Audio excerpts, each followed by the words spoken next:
Gilmore. Mr Speaker, when I was a kid I was pleased and told one thing that I remember vividly. I was told to leave New Zealand a better place than we inherited it. Mr Speaker, when I was living in a state house with my grandmother, that was one of the vivid things that stayed with my mind. See, this budget is not about rich and poor. It's about getting our economy growing and leaving it better than we inherited it. See, it's not right that a third of New Zealand tertiary qualified people do not live in New Zealand. See, it's not right. When I was born, New Zealand was richer than Australia on a per capita income, and now it's not. It was not right under the prior government. We were looking at bloated state sector employment. We were looking at ballooning deficits and ballooning debt.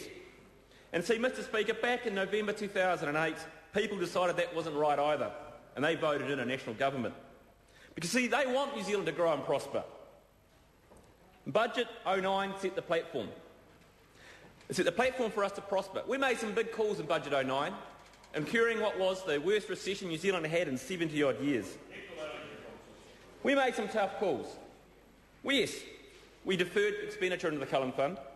Yes, we changed the expenditure in the R&D tax credit because it wasn't working.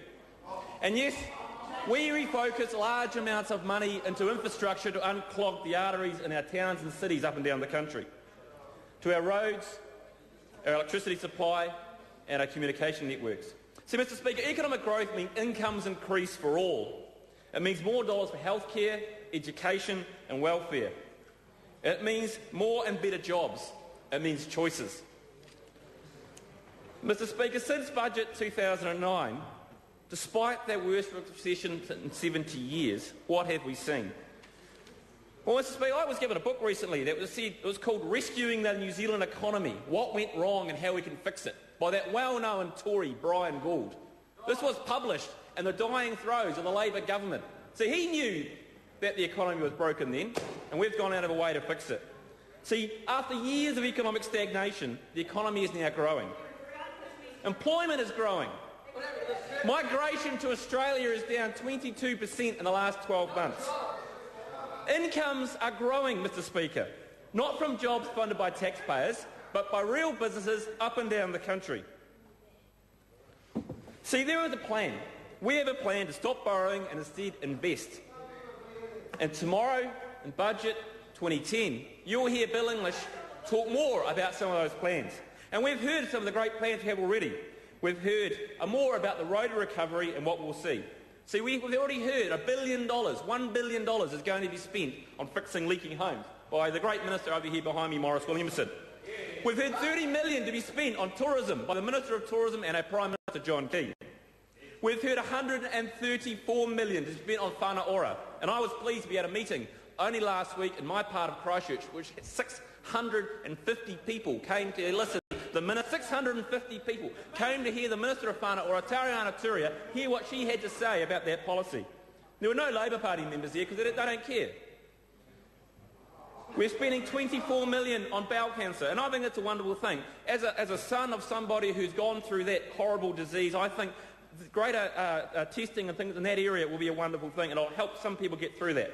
And Mr Speaker, all we've heard from the other side is focus on tax reform. The issue about we care about refocusing into productive sector, encouraging investment and production and not consumption. This is a budget on a path to prosperity. Tomorrow we'll see another step along that path. So that time will come in the future, my children will decide that they want to stay in New Zealand and they want to raise their children in New Zealand because they will look back at a budget tomorrow and say there were steps along that path that put New Zealand on a path to prosperity, that put in place incentives, that did not leave them with a decade of deficits or more, with them with a mortgage before they even started high school, let alone got into the workforce. Mr Speaker, the investments that we've made and announced already will do that. We have announced $321 million into the research, science and technology sector. That's $320 million to allow our smartest New Zealanders to stay here and create more wealth. And what do we hear from the opposition? We hear bluster and rubbish that all we care about is tax cuts. Well, I think they might be surprised tomorrow, Mr Speaker.